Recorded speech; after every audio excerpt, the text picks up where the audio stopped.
Hi, welcome everyone to this webinar for today. I'm welcoming Dr. Dennis Kim.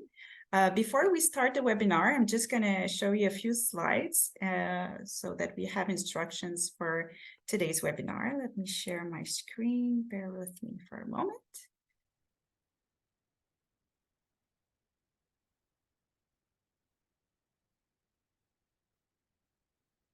Okay. I think you can all see my screen now. All right, so I'm introducing myself, Karen Gravel. I work for Myeloma Canada, and I'm regional manager for the education and also for community engagement for the Quebec region. And so today I'm welcoming Dr. Dennis, who's working at the Cancer Clinic Research Unit for Princess Margaret Cancer Center. Before we start on today's subject, I just want to thank our sponsors, without whom those kind of educational material would not be possible.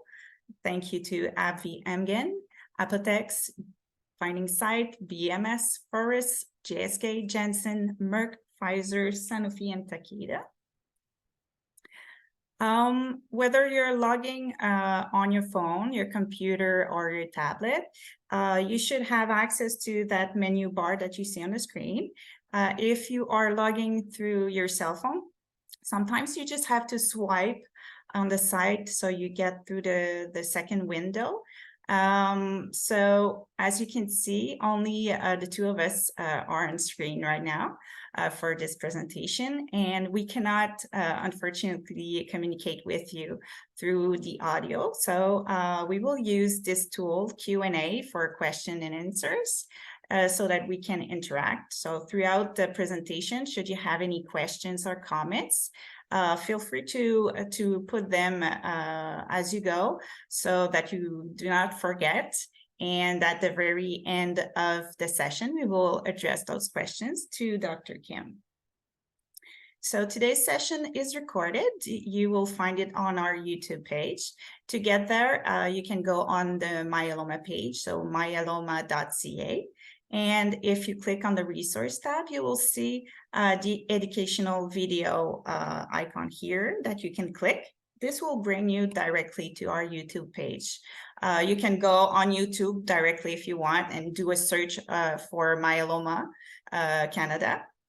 And as soon as you see our red flower, you're at the right spot. So you can either select videos or playlists. There's a lot of material already recorded, some webinars, info, videos, patients' testimonials, many information, all related to myeloma. And also, if you click on subscribe that you see in my little cloud there, if you hit subscribe, you will be notified every time we put something new on our YouTube page. All right. So today's subject about allograft and GvHD disease, Dr. Dennis Kim will be showing the information, and we will address the questions right after. Welcome, Dr. Kim. Thank you. So thank you for your kind introduction, and I'm going to share my slide. Let me just share my slide. And you can see my slide here, right? Correct. So I'm going to talk about the allogeneic transplant in myeloma. And I'm also going to share a little bit of more detail about what is the graft-versus-host disease, how we treat it, etc., etc. That information I'm going to deliver today. So this is the objectives of my presentation today. I'm going to go through the principle of allotransplant, evidence of graft-versus-myeloma effect, and recent trend of allotransplant for myeloma treatment, and indication for allotransplant in myeloma. And at the end of my talk, I'm also going to talk about what is post-transplant complication after the allotransplant, and what is GvHD, how we treat, how we manage, and what is the new drug for GvHD treatment. That is what I'm going to talk today. So in terms of the principle of allotransplant, I would say that one of the reasons that we would like to utilize, we still want to keep the allo transplant as a potential option for the treatment of myeloma is that because of it can deliver graft versus myeloma effect, which cannot be delivered through autologous transplantation. So let me just to share the principle of allo transplant. So now you can see here, there's a lot of, okay, hold on. Let me just to pull my laser pointer here. You can see my laser point here. There's a lot of tumor cell in the marrow, and with the conditioning regimen, and it will be sometimes a total body radiation, or sometimes a high dose chemotherapy, or sometimes we also incorporate some monoclonal antibody, which will be very, very effective to kill the tumor cell. And sometimes the conditioning regimen itself is also very immunosuppressive. They will facilitate the engraftment process for the stem cell coming from the donor. So for allo transplant, different from the autologous transplant, it requires donor. Someone needs to share their stem cell, healthy stem cell, and then we can utilize that healthy stem cell to rescue their count recovery after the transplantation. So we sometimes we use bone marrow, sometimes we use peripheral blood stem cell, and some case we use umbilical cord blood. But the most commonly used source of stem cell is mobilized peripheral blood stem cell, which will be collected from the donor and it will be infused into the patient. And after that, what is going to happen is that because of condition regimen, lots of leukemic cell or lots of tumor cell is going to be diminished. However, there will be some cell remaining in the patient's marrow, but the cells coming from the donor, they can quickly recognize these cells, the tumor cell, and it will start to attack those tumor cells. We call it graft versus leukemia effect, or we call it graft versus myeloma effect. Because of through that kind of graft versus myeloma effect, the marrow itself is going to be completely cleared, and the remaining myeloma cell can be completely eradicated. That is the beauty of doing this allogeneic stem cell transplant, even in case of myeloma treatment. So I'm going to share another slide here. So this is one of the papers showing the evidence of graft versus myeloma effect. Let me just explain you a little bit more detail. That paper has come out in 1996. So it's a very old paper, but still this paper showed very, very nicely about the rationale of doing a allo transplant in myeloma treatment. And you can see the y-axis is the burden of myeloma. At that time, the M protein amount is a kind of measurement for the myeloma amount in the patient's body. And you can see they got some conditioning regimen here, and then they received the bone marrow transplant day 0. So tumor burden has gone down. However, while they continue to monitor that, tumor burden start to rise up again. And what they've done is that, and it rises up to a higher level. So they gave some cells collected from the donor to facilitate the graft versus myeloma effect. And after this patient developed some degree of acute GvHD in the beginning, and later on developed chronic GvHD. And you can see after the infusion of donors peripheral blood stem cell, which include the T cells, then the amount of tumor burden has gone down significantly, and later on it has become completely eradicated. So this is one of the best example of graft versus myeloma effect. Since then, the allo transplant has been used for the treatment of myeloma. Then your next question is that how we can how it is going to be administered to our patient. So as I've mentioned to you, conditional regimen is going to be given maybe between the day -5 to day -2, -1, and after that, stem cell is going to be infused to the patient, and they will start to develop the nadir count dropping, and usually day +14, day +17, the count will start to improve and recover. We call it engraftment. However, after that, they may have some other complications such as a graft-versus-host disease or other kinds of toxicity. If they recover nicely, then they will go home, and then they may achieve cure of their leukemia, their disease. That's how it works. This is a kind of overview of the allo transplant, how the patient's journey is going to happen. In terms of the condition regimen, there's a two different type of condition regimen. One is myeloablative, and the other one is reduced intensity. Usually, reduced intensity we sometimes use it in order to avoid the higher toxicity and transplant-related mortality. In that case, if a patient is elderly population or they have some other kinds of comorbidities. And in terms of source of the stem cell, as I mentioned, in that case, it will be allogeneic stem cell transplant. So this is the way how we collect the stem cell from our donor.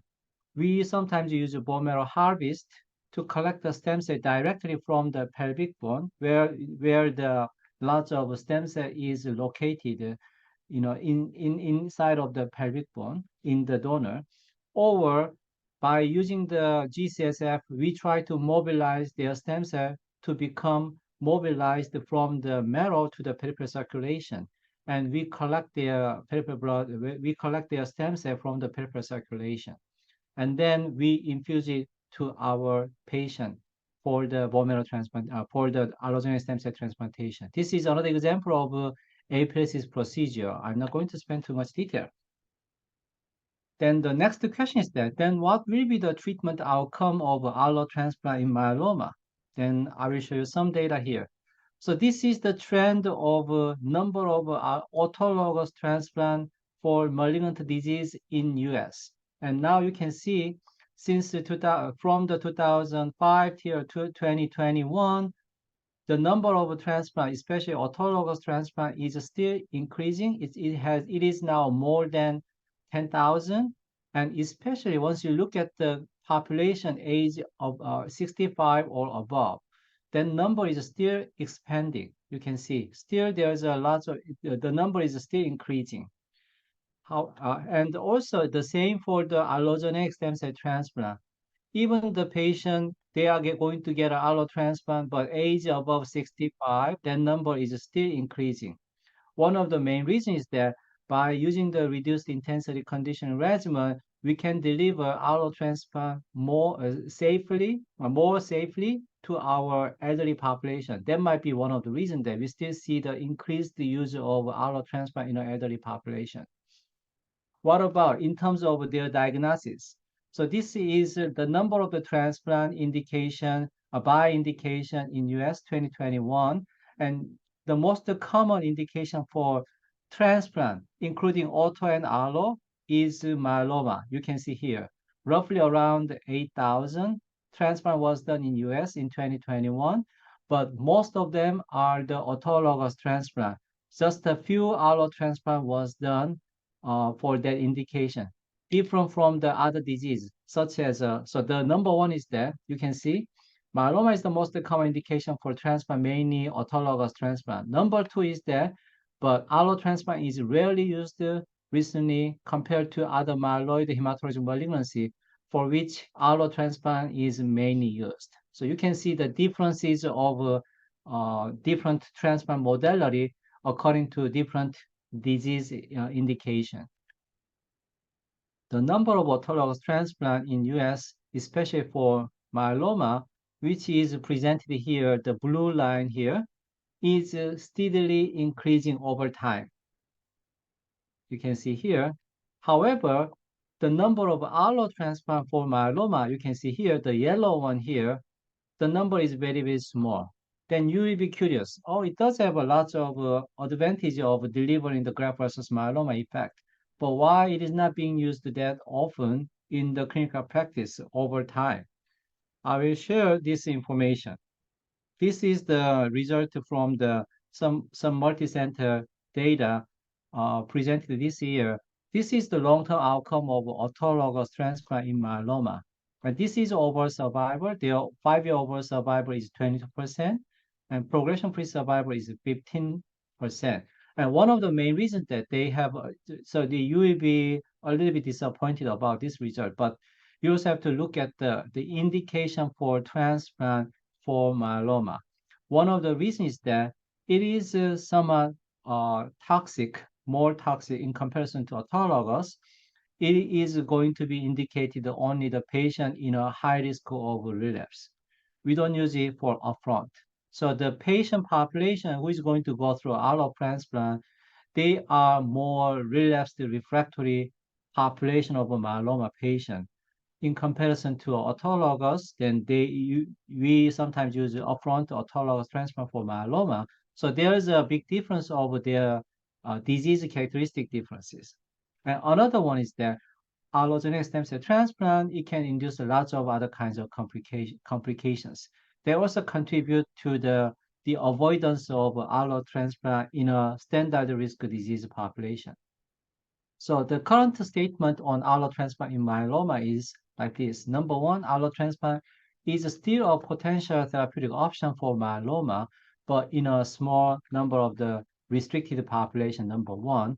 And you can see myeloma, the graft versus myeloma effect has been demonstrated, but with the price of graft versus host disease. And upfront allogeneic stem cell transplant is not routinely recommended, and salvage allo transplant can be considered, particularly for the high-risk patient under some research protocol. And due to high TRM and old age, reduced intensity is usually preferred over a myeloablative regimen. Usually myeloablative regimen, they will induce lots of other kinds of risk of transplant-related mortality and organ toxicity. That's the reason. Then you will be curious, what is the definition of a high-risk myeloma disease for transplant? So it has been summarized, the chromosomal abnormalities of translocation 4, 14, translocation 14, 16, and the 17p issues, or the 13q deletion, or high-risk gene expression profile, stage 3 disease, relapse within 18 months of autologous transplant, etc., etc. It has been proposed as a high-risk feature for myeloma. In that case, you may consider allo transplant as a potential option for the treatment. So then the next topic is that what will be the post-transplant complication after the allo transplant in general, including the acute GvHD, and later on, I'm also going to talk about the chronic GvHD as well.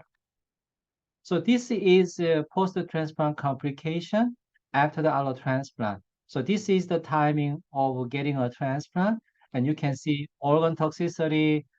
For sure, there's a risk of relapse, but organ toxicity, infection, and acute GvH, chronic GvHD, and the late effect, etc., they can happen. Usually, if it happen, usually in before day 100, in terms of the GvH, then we call it acute GvH. After the day 100, then chronic GvHD can happen. This is another graph dissecting the cause of their mortality after the allogeneic stem cell transplant. They might be a little bit different according to their donor type. So in case of HLA matched sibling donor transplant, you can see GvHD around 15%, and you can see infection risk about 17%. So if you put them, some patient having a GvH, they also can present with infection. So maybe 15% of GvH and 17% of infection. If you sum them up, then they will be around 32% of the case. They can have, they will contribute their mortality after the matched related donor transplantation. In case of unrelated donor transplant, GvHD contribute about the 15% of the mortality, but you see 21% of infection also contribute to that. So if you sum up together, they will be around 36% of the case. Roughly 1/3 of the case, the GvHD will contribute to their mortality after the allogeneic stem cell transplantation. I would say that. So this is the overview of the GvH. As you can see here, GvH is immune reaction following allo transplant that comes from the donor-derived immune cell, they will start to recognize the recipient's body as a foreign and start to attack recipient's normal cells. It attacks the remaining tumor cell. However, at the same time, it will start to recognize your normal tissue, such as skin and gut and liver, as a foreign, and it will make a disease. That's why we call it graft versus host disease. Graft means that donor's stem cell, versus means against, host means the recipient's normal cell, and it will make some immune reaction and it makes a disease. That's why we call it graft versus host disease. One of the most important part is that then you may say that it's a HLA matched. Although it is HLA matched donor selection, but donor-derived T cell sometimes it can react on the recipient's normal tissue by this HLA interactions. And GvHD, in the patient having a GvHD, they are characterized by high level of pro-inflammatory cytokine. So there's a lot of inflammation, which will trigger the activation and proliferation of effector T cell. That's how it will induce that kind of graft versus host disease. I think that I have gone through this. I'm not going to spend too much here. Roughly around 1,000 allo transplants is being held in Canada annually, and GvHD occurs about 50% of our allo transplant patients. That's one of the major causes of morbidity, and in fact, opportunistic infection is quite prevalent. Mortality rate is sometimes quite high, around 17 to 20% of the death after the allo transplant, mainly due, and one of the main reasons is graft-versus-host disease. Okay, and I'm going to show you the pathogenesis of acute GvH. So acute GvH, as I mentioned, it start to make some damage on the recipient's tissue, and it will start activating the donor's T cell. And then what is going to happen is the donor's T cell is going to start recognizing the released tissue antigen and start to make some inflammation in the tissue. Then that will make a disease. So you can see phase 1, phase 2, phase 3. Through that process, then patient is going to develop some graft versus host disease in a form of acute GvH. How we manage our GvHD patient? So whenever they have a more than grade 2 GvH, I'm not going to go in detail about how we grade them and how we do that, but I just want to emphasize here, the standard treatment is steroid, and you might be aware of the toxicity from the steroid. It could induce maybe sleeping disturbance and immune suppression and increased risk of opportunistic infection, etc., etc. So to make a long story short, we would like to get rid of steroid as fast as we can. However, some GvH, they have too much of inflammation and it is not enough to get rid of GvHD right away. So roughly around 50% of the patient, they do not have any response or progression, or they require additional treatment. We call it steroid refractory acute GvH. And this is their survivor according to their GvHD grade. And grade 1, 2, they are okay. However, if they have a grade 3 or grade 4, then their survivor start to decline. That's the problem of acute GvHD issue. So that's why we want to monitor them, and we would like to intervene. We would like to start certain treatment as early as we can. That's one of the principle of GvHD management. That's why after the allo transplant, we will see them sometimes in the beginning, weekly basis, to make sure that they do not have too much of GvH, or we can, if they develop GvH, then we can act on their GvHD treatment right away after development of the GvH.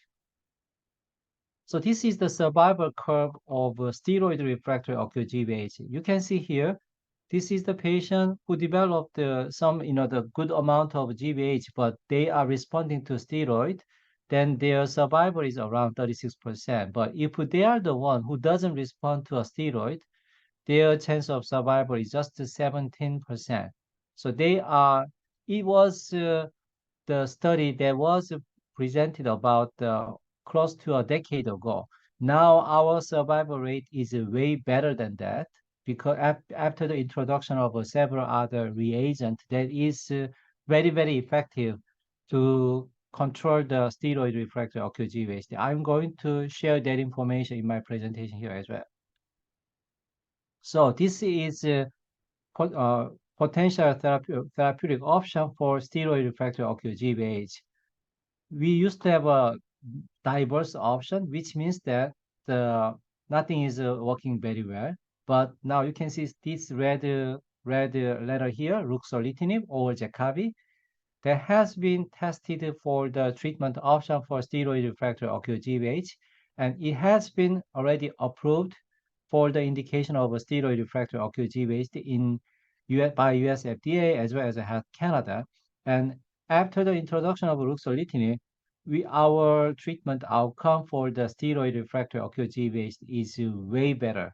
So I would say that it's not 100%, but the chance of their response rate, their response rate is around 60%, 50%, 60%, and we have a way higher number of long-term survivor after the development of steroid refractory acute GvHD, after the introduction of ruxolitinib in our GvHD treatment.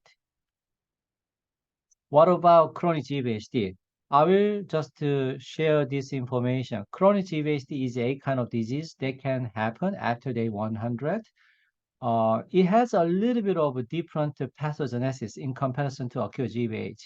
So as you have seen, acute GvHD, they will induce lots of inflammation. That inflammation will also affect on the deregulation of their immune system, thymus or T-cell, B-cell deregulation, and sometimes they will induce lots of chronic inflammation.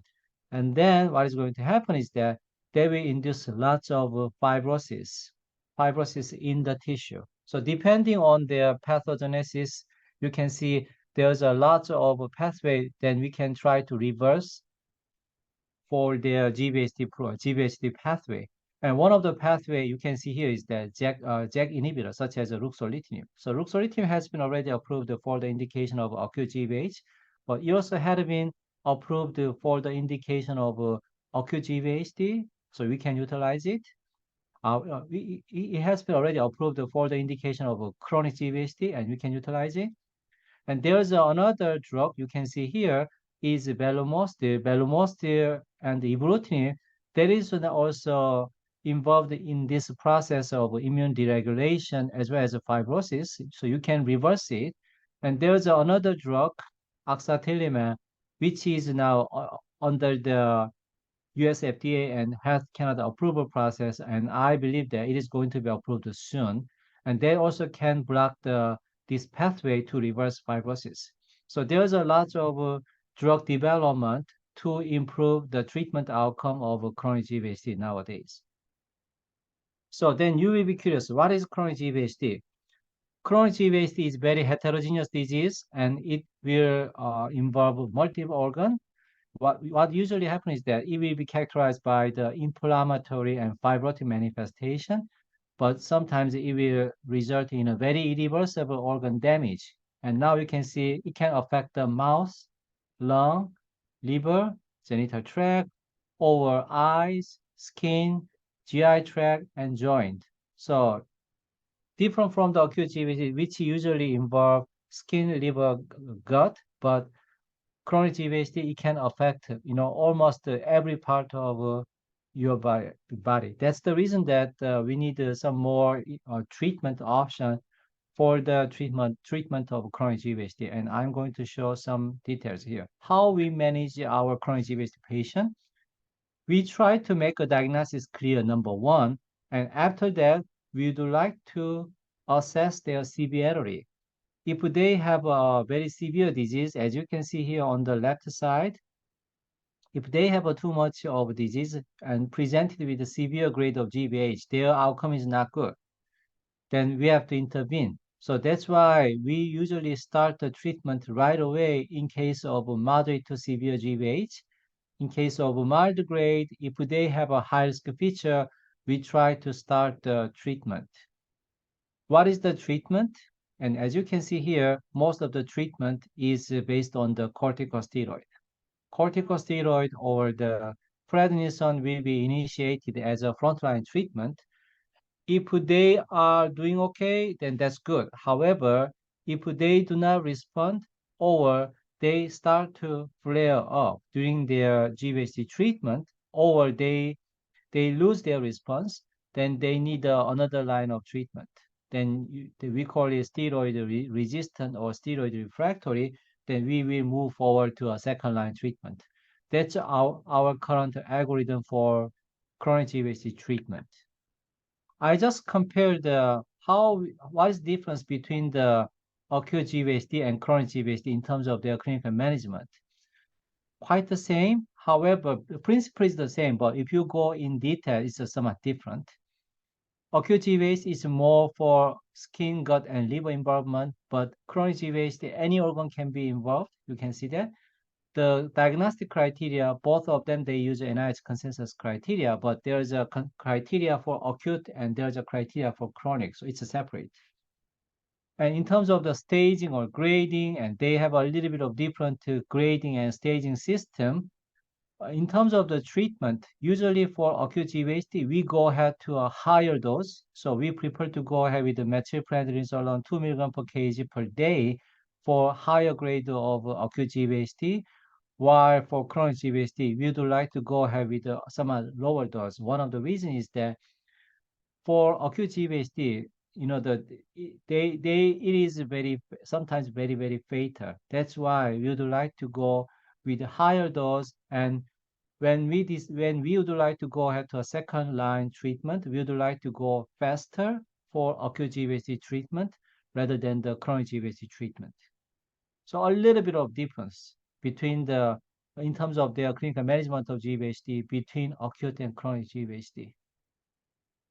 So for the chronic GvHD treatment, as I've mentioned, the corticosteroid is the mainstay of chronic GvHD treatment as a first-line treatment.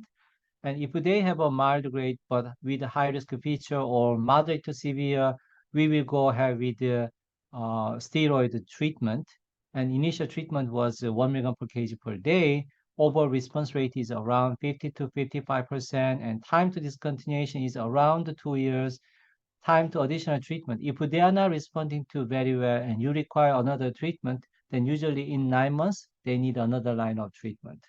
That is the current treatment outcome of chronic GvHD therapy. And this is potentially available option for the chronic GvHD treatment. You see steroid and ECP, it's an extracorporeal photopheresis. We don't use it all the time, but we still keep it as a kind of potential option for the patient do not respond to a steroid very well and developing lots of other kinds of recurrent flare of GvH.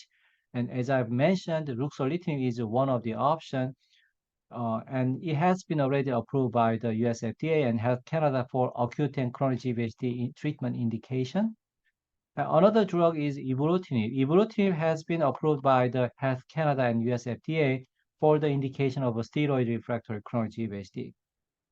And one more is belumostir. Belumostir also had been approved by the US FDA and Health Canada for the indication of chronic GvHD as a third-line treatment or beyond. And as I mentioned, one drug is now under the process of getting an approval from the US FDA and Health Canada, which is axatilimab. So I just want to more focus on the 3 drugs which had been already approved by the US FDA and Health Canada. One is ibrutinib, belumostir, and ruxolitinib. They have a little bit of a different characteristic in terms of their action mechanism and in terms of their indication. Ibrutinib and ruxolitinib has been used as a second-line treatment or beyond, while belumostir has been approved for the indication of a third-line or beyond. So it's a little bit different. And you can see here, ibrutinib usually blocks the BTK or ITK kinase, while the ruxolitinib block the JAK1 and JAK2 kinase. You can see somewhat different. Belumostir block the ROCK2 kinase, the beauty of velomostly is that it can also reverse the collagen and extracellular matrix production, which was also observed in the treatment with ruxolitinib. Yeah, so now you can see a little bit of differences of action mechanism among the three different treatment. And now this is the summary of their treatment outcome. I just want to quickly show it to you. So ibrutinib has been used at a dose of 420 milligram once daily. It seems to show good overall response, but in terms of the failure-free survival, it was not that much higher. The side effect is fatigue, diarrhea, muscle cramps, etc., etc. And in terms of belumostil, and you can see 200 milligram, and overall response was fairly good, although it has been used as a third line treatment. The overall response was around 75%, and you can see their failure-free survival at 12 months was around 56%, which is superior in comparison to our current failure-free survival with the other standard treatment. The issue is that it does have a fatigue, diarrhea, nausea, and that has been reported in the patient getting a belumostil. In terms of the ruxolitinib, you can use 10 milligram twice daily, and their overall response rate is around 50%, but the best overall response was around 76%, and their failure-free survival is also pretty good. So I think that these two drugs is actively used in our Canadian practice for the GvHD treatment. So I would like to wrap up my presentation by showing you this take-home message slide. So the first one is that evidence exists for the graft versus myeloma effect through a allo transplant, although allo transplant can lead to a higher transplant-related mortality and lower survival, including our myeloma patient. One of transplant failure cause is graft-versus-host disease, which can decrease survival and it also affect the quality of life in the patient developing GvH. Significant advances in GvHD management over the last two decades with the improvement of the treatment outcome in a steroid refractory acute GvHD and chronic GvHD has been already demonstrated several times, and it is well replicated with the development of three GvHD drugs, ibrutinib, ruxolitinib, and belumostil. And allo transplant option can be revisited, particularly in those patients having a very high risk myeloma disease. I think that I will end my talk here. And thank you for your attention, and I will be happy to take the question from the audience. Thank you. I will stop sharing my slide. Thank you so much, Dr. Kim. A lot of information in there. I'm glad we could record it so that patients can go back and watch it again and learn more, I guess. So for now, I don't have any questions from the people online. I will give you a bit of time to take note of your questions. I can already comment. So you mentioned that this is available through a research protocol. So I guess it's not totally approved from Health Canada for now as a current treatment. We do have information at Myeloma Canada regarding clinical research, should you be interested to learn more about this subject. So if you go on myeloma.ca and you go under resource and info guides, you will have information there if that interests you. So I do have a question now.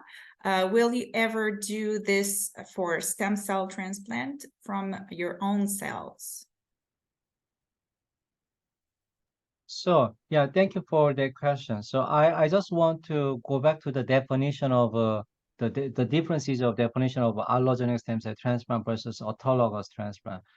Autologous transplant, you collect your own stem cell and you store it, and later on, after giving a high dose chemotherapy, you reinfuse your stored stem cell into your body, which will help rapid recovery after the conditioning regimen. That's the concept of autologous stem cell transplant. In that case, there's no component of graft versus myeloma effect. There's no component of GvH. However, allogeneic stem cell transplant, it requires another donor to share their stem cell. And you will collect the stem cell. You can infuse the cell freshly. After the conditioning regimen, you infuse the stem cell. That cell comes from the other person. Because of that, that cell is going to start to recognize your body as a foreign. And patients start to develop GvH. And for sure, it can be translated into the development of graft versus myeloma effect.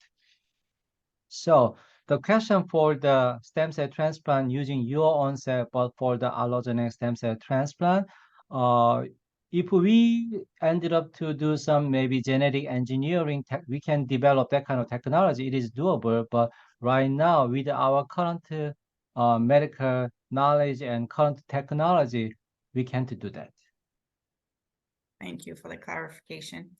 Would these options be discussed when a patient is first diagnosed? So I guess, Dr. Kim, when the oncologist or hematologist sees the patient, that's where an assessment is being done as far as the gravity or whatever risk that patient has. So it would be a discussion that comes from the oncologist. Yeah, I think that the standard treatment for myeloma is not a allo transplant. So I think that the allo transplant option is not going to be discussed as a upfront treatment. And the general consensus is that we the allo transplant will be contraindicated as a upfront treatment. One of the main reasons is that the transplant-related complication and mortality is way higher in comparison to other standard treatment for newly diagnosed myeloma patients. So that's the reason that option is not going to be discussed at the time of their initial diagnosis of myeloma. Up to what age can we be eligible? So age limit for allo transplant, 15 years ago, we have a kind of age limit of 65, but basically now we don't have any age limit. But what we usually face in our clinical practice is that when we see our maybe a 70 years old or older patient, they usually have lots of other kinds of comorbidities, such as their maybe heart disease or other kinds of disease and poor performance status, etc., etc. Because of that, they may not be able to uh, make their transplant. So it's not an age limit. It's more for their functional status and their comorbidity issues. Okay. Is there how can I say that? Let's say a patient has relapsed. Is there yes, is it possible? Or do we need to be in remission? How does it work? I have to leave it to a treatment team, but it is still an option. It requires maybe some discussion case by case, and I have to leave it to a treatment team to deal with that issue. It's not completely straightforward. First of all, if you do not have any donor available, you cannot consider the allo transplant as an option. So in order to think about this option, you have to have your own, adequate allogeneic donor already identified. Then you can discuss about that option. Another one is that whether whether the treatment team is going to think about some benefit of doing allo transplant, because allo transplant decision, you have to consider the multiple aspect, not just disease status, but also their other comorbidities. As we have discussed, their functional status, their age, etc., etc., etc., and then they can have a solid decision. So it's not very difficult to say. It's not that easy to say just one simple word.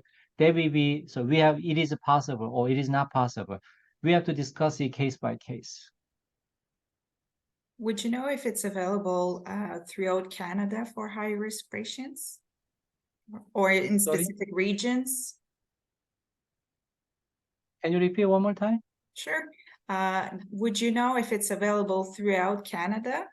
You mean the All allo transplant, right? the allo, yeah. Yeah. So in our center, we do not have any specific protocol for allo transplant for myeloma, but we have done several cases for different other indications. Some myeloma patient during their myeloma treatment, they ended up to develop some other disease called the therapy-related myeloid neoplasm. For that indication, we have done many allo transplant. So they have a myeloma, but the indication for allo transplant was not a myeloma. It was for the therapy-related myeloid neoplasm, but we have to deal with their myeloma issues as well. And I heard Vancouver, they have some active protocols here for the myeloma for the use of allogeneic stem cell transplant. And would you think that it's not necessarily available because of the new drugs that are dealing with GvHD? So that's a good question. So GvHD drug has been already approved by the Health Canada, and one of the drug, as I have mentioned, the Jakavi has been already received a kind of public funding approval. So it is currently available through a public funding. Other drug, ibrutinib, they didn't get the public funding decision. And another drug called belumostil, they are now under the process. So I don't know how long it is going to take. Maybe it will take another 1 year. But right now, Jakavi or ruxolitinib can be used for the treatment of GvHD, either for acute and or chronic, and it help to improve the treatment outcome of our GvHD patient a lot. Thank you. I have a question. So I have a patient where that is mentioning she has, or she or he, I don't know, Yeah. has had an autologous stem cell transplant. So she or he is wondering if we do have a presentation regarding that. The answer is yes. Please go on our YouTube page. We do have webinars on autologous stem cells as well.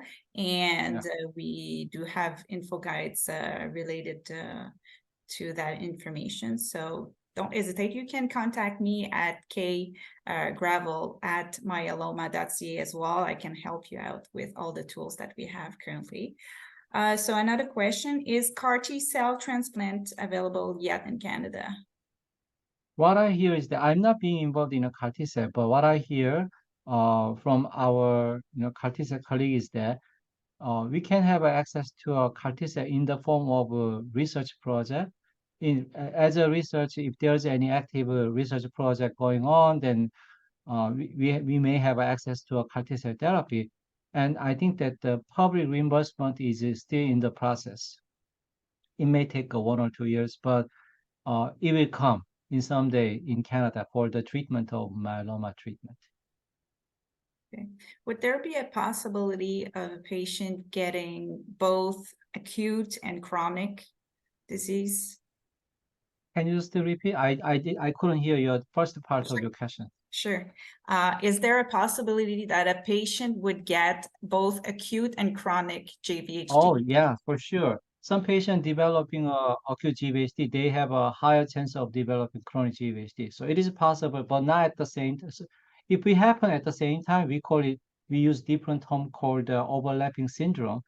But what we more commonly see in the clinic is that they develop acute GvHD first, and then later on, subsequently they develop the chronic GvHD. It can happen quite often in the clinic.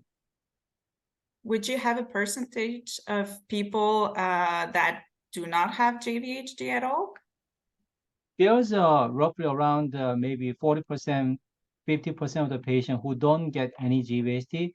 With the recent introduction of lots of other kinds of intensive GvHD prophylaxis regimen recently. So in our center, we use post-transplant cyclophosphamide and ATG as a combination for the GvHD prophylaxis. After using that combination, we see quite a significant dropping of GvHD risk. Thank you so much.